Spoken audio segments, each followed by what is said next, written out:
Hi everyone, and welcome to the Imagining a New We video blog with me, Dr. Samantha Cutrara, a video series designed to help history teachers and other history educators teach history in ways that are more meaningful, transformative, and inclusive for their students.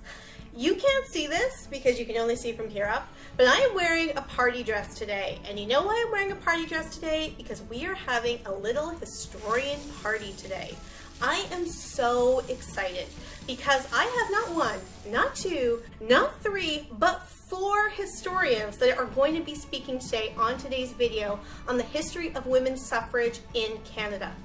Between 2018 and now into the future, UBC has done this series of academic history books on the history of women's suffrage in the different provinces as well as Indigenous women. It is an amazing series. Here are all the covers.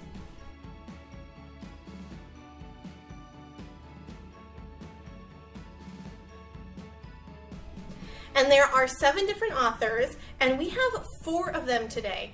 4 of them to talk with us about the history of women's suffrage in Canada. Now, I am so excited about this, obviously, dress and all, but I'm doing not 1 but 2 videos, 2 shorter videos. So the first video is going to focus on things that they learned, so ways to kind of challenge or complicate the women's suffrage narrative that we often teach in our classrooms. And the second video is going to be about some of the primary sources that they use so that you too might be able to bring them into your classrooms. You can watch the videos individually or you can watch them together. Either way, it's going to be amazing because of the all-star, I want to say all-star cast, but sure, I'm just going to say, no, panel. The all-star panel / cast that we get to talk to today. So we get to talk to Dr. Joan Sangster from Trent University, Dr. Heidi MacDonald from the University of New Brunswick, Dr. Lara Campbell from Simon Fraser University, Dr. Tarah Brookfield from Laurier Brantford campus. And if you remember, I mentioned her book that's already on my bookshelf because Tarah and I are friends, and so I got to so I read her book early. So let's go over to Zoom. Let's see this fantastic panel of speakers and learn the complications of this history, or to learn how to complicate this history in ways that we might not be doing right now in our classrooms because we don't have the evidence for that. So let's go over to Zoom. Hello, thank you all for joining me today. I am so excited to have all 4 of you here, 4 of the 7 authors from this series of 7. Thank you so much. I was saying in my little introduction, I'm wearing a little party dress because I'm very excited to be in such company. Before we get started, can we do some introductions? I'm Joan Sangster, and I'm a Canadian historian specializing in labor and women's history. I recently taught in gender and women's studies at Trent University, and my contribution to the suffrage series was a book, 100 Years of Struggle, The History of Women in the Vote in Canada. My name is Lara Campbell, and I'm a professor in the Department of Gender, Sexuality, and Women's Studies at Simon Fraser University. And I'm a Canadian historian of women's and gender history. And my contribution to this series is A Great Revolutionary Wave, A History of Women in the Vote in British Columbia. I'm Tarah Brookfield. I'm a professor at Wilfrid Laurier University, and I teach in the history program in youth and children's studies. And I'm the author of Our Voices Must Be Heard, which is all backwards right now, but is the volume on Ontario for the suffrage series.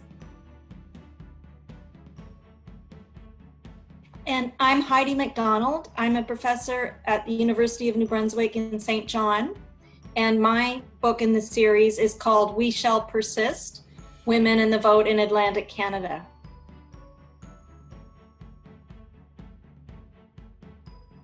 One of the things that I love about this series is that provinces and regions and different experiences are highlighted because it isn't just this one-note history, although it can often feel like that if you look at curriculum, for example. So let's start with just one question that kind of builds on that. So I have found, doing reviews of curriculum, primarily in secondary school, that suffrage can often be taught as this like one note, one moment, they fought for it, they got it type of thing. But we know it's more complex than that. And that's what I loved about this series, is that all of your historical research identified all of those complexities. So what is one complexity or a couple elements of the complexities that you think is really powerful to be able to share in classrooms? Well, I guess actually you put your finger on the complexity that I really discovered as I wrote the book. When I first started out, I didn't really imagine that there would be so much on 100 years of struggle for the vote. And yet once I got researching, I realized that it really started, say, in the 1850s with Mary Ann Shadd Cary, who was a African-Canadian abolitionist who wrote about women needing the vote, and then went right through to 1960, which is the year that Indigenous Canadians got the vote. And in between, there were many struggles. The struggle for Asian Canadians to get the vote in the West, the struggle for women in Quebec to get their own provincial vote in the 1920s and 30s. All of these struggles made up a pretty complex history that wasn't really just about that small period just before World War I, which is usually the period that people concentrate on. Yeah, because it does often pop up as a moment in time at the turn of the century, like women's roles were changing. One of the things was that they demanded the right to vote, and then they got it, and let's move on, right? And I appreciate you saying that it is such a much longer history than that. Maybe picking up on what Joan was talking about too, I think that all of us, when we first started working on these books, were unsure of how regional differences would come to play, because there are commonalities across the country for sure. But I think what we all discovered was that region really did matter, and that certain things looked different in different provinces or even in different cities within a particular region. So it was part of a sense of discovery for me too, to realize that the story of suffrage really shouldn't just be about the suffragists that are located in Toronto, for example. That the national story is a regional story as much as it is a national story. I was really surprised at just at the diversity of the suffragists that I encountered, that there was not one stereotypical woman who thought this way or acted this way, but there was a variety of different partisan beliefs. There was a variety of different people who were wanting to use the vote for different things. So for example, people who thought it was a more matter of human rights or equal rights, but those who thought they were more like here for just one cause, I'm going to get the vote and then I'll pass temperance and I don't have much of a fight for other particular women's rights issues. So that's really interesting that it was a much more diverse group of people, politically and ideologically. The other thing that really surprised me was in terms of how early I had to start my research. When I was asked to participate in this project, I thought in my mind this would be sort of a very late 19th century, early 20th century phenomenon. And as someone whose expertise was more in the 20th century, I thought, great, no problem. But as I looked back, I felt I needed to have a foundation of what was voting history like in the province, what was the culture of Upper Canada and Canada West, and then even further back, what were the Indigenous nations living in the land that would be Ontario. So I went back and did some very early, as an outsider to Indigenous history, as best I could to understand gender roles and political roles prior to colonization, and then look at the various sort of means of colonization. And now I feel that I can say I'm a little bit more of a 19th century historian. It was really interesting to find a lot of happening in dialogue about citizenship and land and gender well before the official suffrage movement was supposed to start. Joan said there are many things happening among that 100-year continuum. There are no blank decades. And I would say even stronger in Atlantic Canada, that the story is very significantly in the 1880s. If there was one decade, it would be the 1880s. in Atlantic Canada. I think in other places too.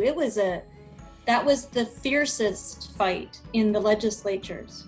And in Atlantic Canada, there were, just in the 1880s, there were 12 legislative debates that got into second reading and that were voted on in second reading, and 2 of them actually had majorities and passed. But were vetoed on the third level required. So just to add on to that, to say if you just dip in to the period around suffrage, the 1910s, when most British women got the vote and white women, if you just dip in there, you're probably just getting about 5% of the suffrage story, I would estimate.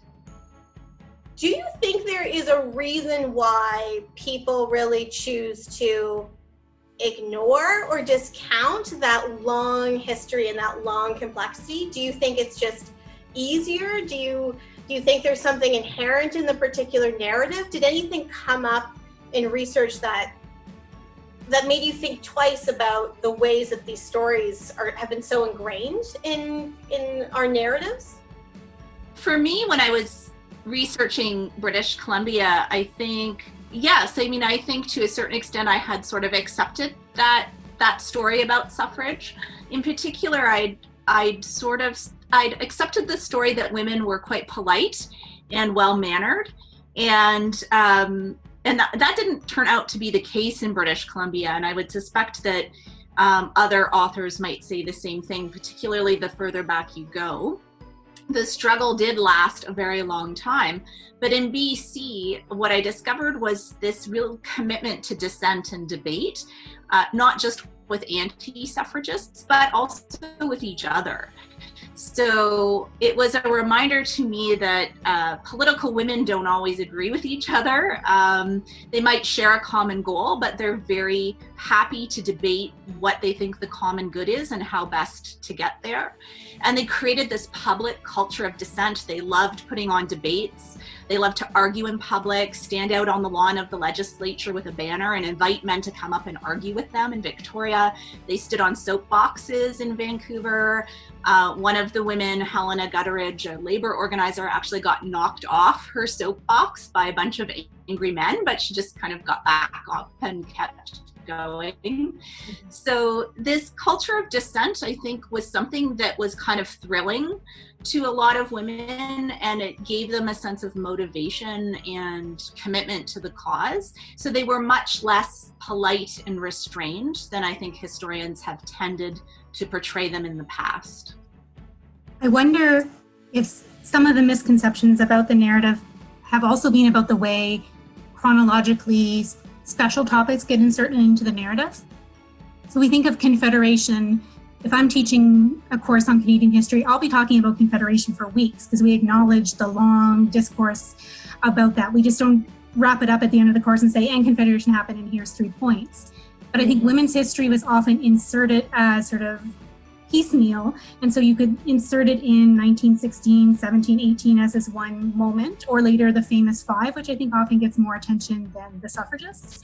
But really it went on for, almost 5 decades with ups and downs and really interesting chronological turns. And so I feel this series will help reveal that a little bit more and maybe encourage teachers and professors, myself included, to not wait until the early part of the 20th century to start talking about it when we're teaching. I think another thing to throw in there was that we weren't making connections between women's history and Indigenous history, perhaps, that we needed to, that then bring up the issue about the Indigenous people not voting. And the second thing is, I think we're very swayed by popular images. And so often on TV, for example, when they want to talk about suffrage in Canada, they'll show pictures of Britain and the suffragettes who were active, just before World War I. So you get an impression of Canadian history that's actually determined by, for example, British history that then places even more emphasis on that time period. was going to add, I think I'm so glad that Lara brought up the issue about differences within the suffrage movement, because I think there is an image again that these were all same thinking women who wanted suffrage for more or less the same reasons. And that could not be further from the truth. They actually had very different goals. There was very different ideological positions within the suffrage movement. And I would say, for me, one way that that gets symbolized is in the Wartime Elections Act, which the federal government passed in the midst of, near the end of World War I, actually, which gave some women the vote and did not give other women the vote. And these distinctions were based not on gender at all, but on ethnicity, on language, on indigeneity. Actually, there were so many ways that this vote was divided up in order basically to get the government reelected. So the debate about this between women was very fierce, and in the midst of a war, really quite cantankerous, because people were calling other people traitors and so on. So that, to me, is just one symbol of these differences between women that came up all throughout the whole history of suffrage, but at that point in time became crystallized around one debate. Two topics that come to mind that I think would be relevant to a modern, like a contemporary high school, would be confronting the racism of the suffragists, because I think that's something all of us authors wrestled with is, are we celebrating women who were very narrow-minded in one area and very open-minded in another, and how, you know, are these figures heroes or heroines if they're into eugenics and they're openly using anti-immigration or completely ignoring Indigenous issues? I think confronting what we do with people in public figures who achieve things, but also what do we do with their flaws and how do we deal with them in a contemporary context? I think that would be important. And the other thing would be like, and maybe this was addressed when I got cut off for internet, but like why the vote matters, given how like voter turnout is so low in all age groups, but you know, among young people as well. Why do these women care so much to get the vote? And like, is the apathy today a legacy of the suffrage movement? Like, you have the choice to vote. Like, I think maybe wrestling with some of those issues might be valuable in a classroom. When we talk about this history, we say that it's women's history, but there's so much in this that is enmeshed with race and class that it is not just. It's not just women getting the right to vote, because like you're highlighting, there were a lot of different women that were advocating for the right to vote for a lot of different reasons that were based in racial as well as class based arguments. Do any of you want to touch upon that a little bit, more about those distinctions within the movement itself, the movements itself, I should say? Or no? I could start off on that. Okay. Just to say that, as in all kinds of history, it's often harder to find examples, evidence left by people who aren't of the dominant class, and so that's one problem that makes it more work. And we have to do the work, obviously, but it's been a bit of an excuse in the past, I think, to leave out working class women and Indigenous women in particular, because the sources weren't conveniently located where we expect them to, or where we'd hope. I mean, when we do hope that, it's not realistic, but I'd just say that's one factor. I would say that what helped me a lot in researching this in British Columbia is the fact that so many more newspapers have been digitized in recent years. And it allowed me access to see not just what was happening outside of the Lower Mainland, but within the two major cities and then outside of the Lower Mainland, but also the labor newspapers as well, like the BC Federation of Labor newspaper, the Federationist, and the Vancouver Daily World. And in both of those cases, two working class women really wrote regular suffrage columns for those newspapers, and they tended to highlight all kinds of suffrage activism, but also working class suffrage activism that you wouldn't necessarily find in the dominant records. So those newspapers really helped me a lot, and it helped me see that the scene, the working class suffrage scene in Vancouver, was really thriving. There was an entire organization in Vancouver set up just for working class women, and they held evening meetings. They let women bring their children to the meetings because they knew they couldn't afford childcare. And the meetings were in public rather than in people's homes, so that working women felt more comfortable going. And it created a really thriving, diverse scene that personally I didn't know existed until I really went in depth into those newspaper columns. So that was really helpful for me to see that complexity. To speak about class and masculinity, I didn't expect that to be a topic that would come up in my study at all, but this is also a history of men who were anti-suffragists, men who were allies, men and women who compromised on certain issues to build relationships. And there's interesting scenes in the Toronto history of sort of male trade unionists who would be approached by the suffragists to see if they would gain their support, but what could they get in return. And many of the suffragists in Toronto were not really, they wanted the support of the working class, and in Toronto at least, who were supporting suffragists would often be quite emasculated in the press for standing up and would be sort of represented dressed as women. So you could use suffrage as an entry point to study so many different aspects of just the historic context of the time period, as well as these interconnected race, gender, class issues. Yeah, thank you, Tarah, for bringing up the issue of masculinities too. I'm doing a lot of curriculum reviewing right now, and often a question that will come up in the turn of the century unit is, what was the changing roles of women?